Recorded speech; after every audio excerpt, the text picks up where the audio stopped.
Welcome back, guys. It's craft time. Let's go ahead and get started.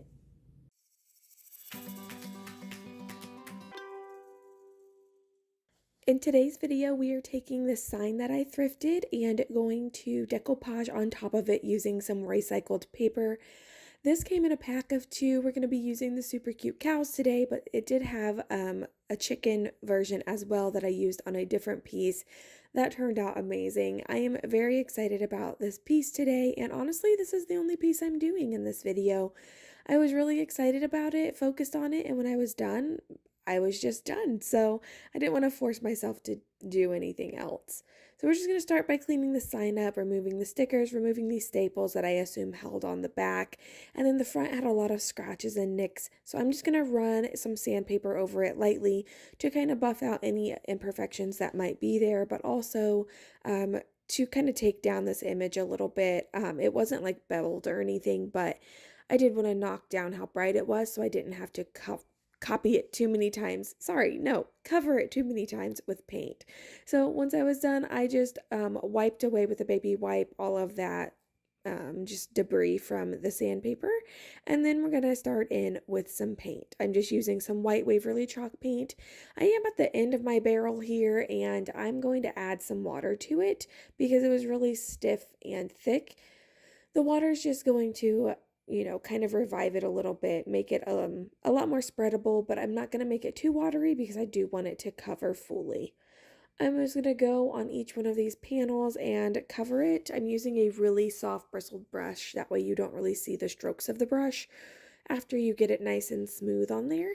So I'm just going to carefully go in, paint the top of each, go in between each, and then run it down the sides of each of it just to freshen up that coat of white, make sure all of the white matches. And then in between these little areas, I'm going to use a small detailed brush just to get in the cracks and crevices, again, to make sure everything is nice and uniform.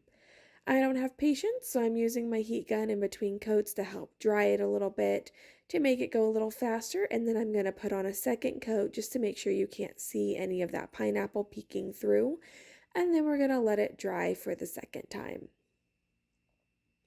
Once it's dry, I'm going to use some black Waverly chalk paint. It's called ink, and I'm just going to be using a tiny bit with a nice textured chip brush, and we're going to be dry brushing this on.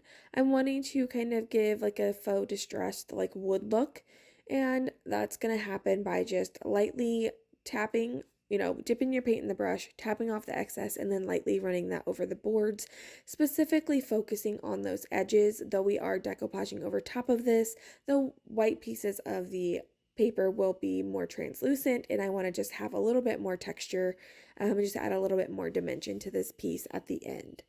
So I'm just going to focus, like I said, a little bit more on those edges, running that down in between the planks, all over the corners, the edges, and then I'm also going to do the outside just to make sure everything looks uniform and like it was always that way. And then here you see me going back over top with some white because I got a little too heavy-handed and excited on those first few pieces. And so yeah, if you get a little bit too much on there, just use your base color and you can kind of soften those colors a little bit. Look how cute this paper is, you guys. Very important when you're using something with faces to line it up and make sure that the faces, specifically the eyes especially, and then the like mouth, do not fall on one of the lines where you would be cutting it. It just makes that look really funky and weird. So we're just going to make sure we position it to where their faces are not in a space that will be cut and kind of push through those crevices. After I get it all lined up and ready to go, I'm using slightly watered down Mod Podge so that it, it's not too thick and it's easier to work with. And I'm going to use that natural crease it has from the middle and fold it up so that I can just start at the bottom. I'm going to start one section at a time. I'm going to paint it on, and then I'm going to slowly fold that down, starting in the middle and pushing outwards. This paper isn't super thick, but it's thick enough to where you can use your bare hand and it not like soak through and get messy immediately. So I'm just going to keep repeating that process. Do one plank at a time, paint it on, make sure I'm getting plenty on there, fold it down, start in the middle, and then push outwards towards the corners just to get all of the air bubble that's trapped out of there. And then I'm going to turn it around and complete the top half as well.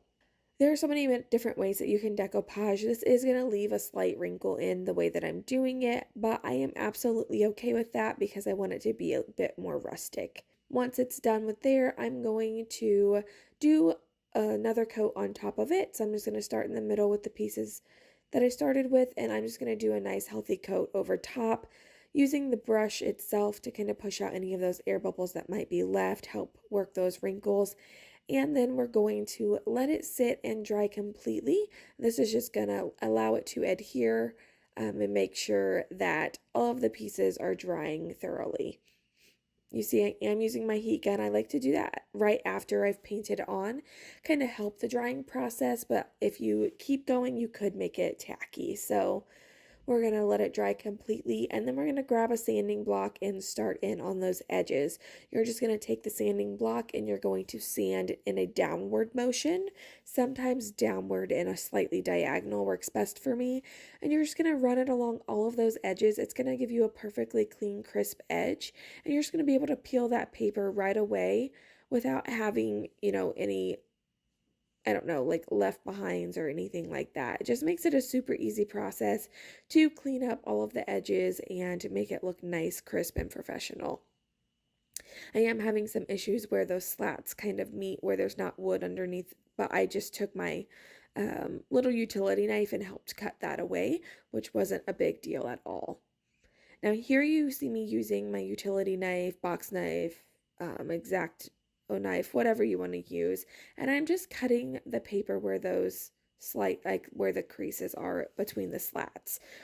What I'm going to do here is be pushing all of that paper down into the slats because I want that palette sign look to come back.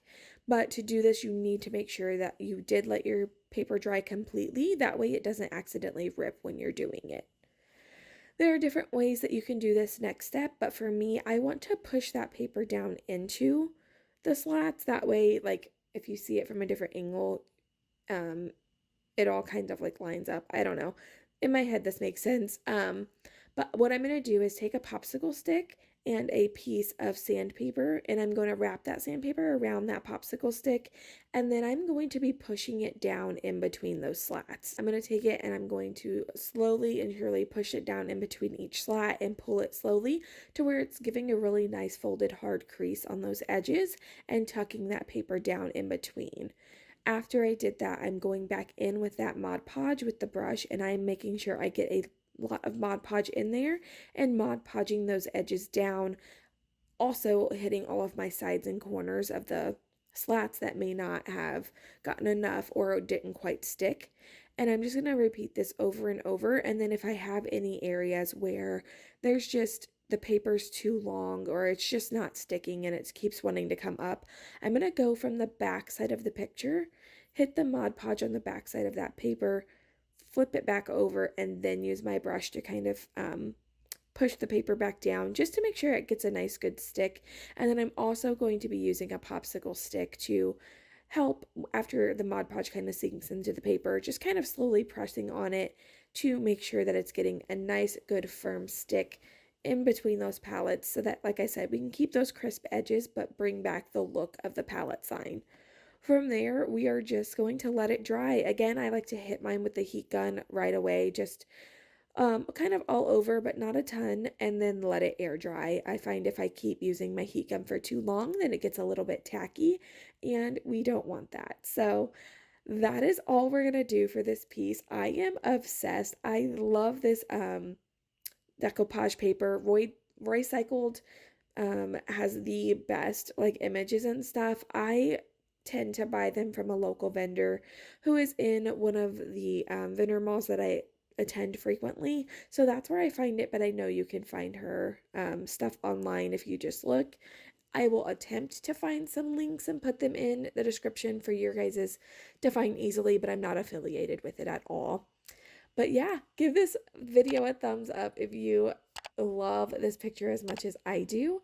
Keep an eye out for other videos and please subscribe if you haven't. About 98% of my viewers are not subscribed, and that honestly blows my mind. So please consider hitting that subscribe button. Give this video a like and leave a comment below. just kind of help my channel out. So thanks for stopping by. I'm going to take you guys in for a closer look, and I'll see you next time.